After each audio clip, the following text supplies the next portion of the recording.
Cyber నేరగాళ్లు సృష్టించే digital arrest భయం ఉన్నత విద్యావంతులను కూడా వదలటం లేదు. బెంగళూరులోని ఒక సాఫ్ట్వేర్ ఇంజనీర్ ఏకంగా తన జీవితంలో సంపాదించిన ఆస్తులు 3 ప్లాట్లు అమ్మి మరీ సైబర్ నేరగాళ్లకు 2 కోట్లు చెల్లించింది. ఈ అత్యంత దారుణమైన మోస ఘటన తాజాగా వెలుగులోకి వచ్చింది. బెంగళూరులో తన 10 ఏళ్ల కుమారుడితో కలిసి నివసిస్తున్న సాఫ్ట్వేర్ ఇంజనీర్ బబితా దాస్ భారీ మోసానికి గురైంది. జూన్ నెలలో ఒక వ్యక్తి కొరియర్ అధికారిగా నటిస్తూ బబితాకు కాల్ చేశాడు. ఆమె ఆధార్ కార్డు, ఫోన్ నెంబర్తో అనుసంధానమైన ఒక పార్సిల్లో అనుమానాస్పద వస్తువులు ఉన్నాయని చెప్పి భయపెట్టాడు.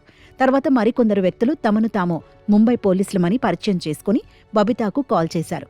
ఆ పార్సిల్లో నిషేధిత వస్తువులు ఉన్నాయని, అందుకే ఆమెను డిజిటల్ అరెస్ట్ చేసినట్లు ప్రకటించారు. దర్యాప్తు పూర్తయ్యే వరకు ఇంటి నుంచి బయటకు వెళ్లవద్దని కఠినంగా హెచ్చరించారు.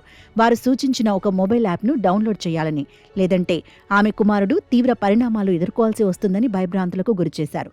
పరిశీలన పేరుతో ఆమెకున్న బ్యాంక్ ఖాతాలు, ఆస్తుల వివరాలు మొత్తం తెలపాలని డిమాండ్ చేశారు. తన కొడుకు భవిష్యత్తు గురించి, తన భద్రత గురించి భయపడిన బబితా దాస్ నేరగాళ్లు చెప్పినట్లుగా తన ఆస్తుల వివరాలన్నీ వారికి అందించింది. సైబర్ నేరగాళ్లు సూచించిన విధంగా టెకీ బబితా దాస్ తన ఆస్తులను విక్రయించడానికి సిద్ధపడింది. విజ్ఞాన్ నగర్లోని తన ఫ్లాట్తో పాటు మలూర్ ప్రాంతంలోని మరో 2 ప్లాట్లను అమ్మేసింది. ఈ ఆస్తులు అమ్మగా వచ్చిన డబ్బులన్నింటినీ నేరగాళ్లు పంపిన బ్యాంకు ఖాతాలకు బదిలీ చేసింది. అయినా సరే నేరగాళ్లు ఇంకా డబ్బు కావాలని బెదిరించడంతో ఆమె చివరకు బ్యాంకు నుంచి లోన్ తీసుకుని మరీ వారికి డబ్బు చెల్లించింది.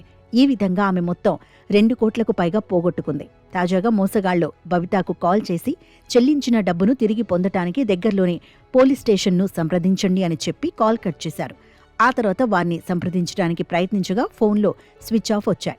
దీంతో మోసపోయానని గ్రహించిన techie white field cyber crime police స్టేషన్లో ఫిర్యాదు చేసింది. పోలీసులు కేసు నమోదు చేసి దర్యాప్తు చేపట్టారు. డబ్బు బదిలీ అయిన బ్యాంకు ఖాతాలను గుర్తించి వాటిని బ్లాక్ చేయడానికి చర్యలు తీసుకుంటున్నట్లు తెలిపారు. ఈ ఘటనతో మరోసారి ఉన్నత విద్యావంతులు కూడా డిజిటల్ అరెస్ట్ వంటి మోసాల బారిన పడకుండా మరింత అప్రమత్తంగా ఉండాలని సైబర్ నిపుణులు హెచ్చరిస్తున్నారు.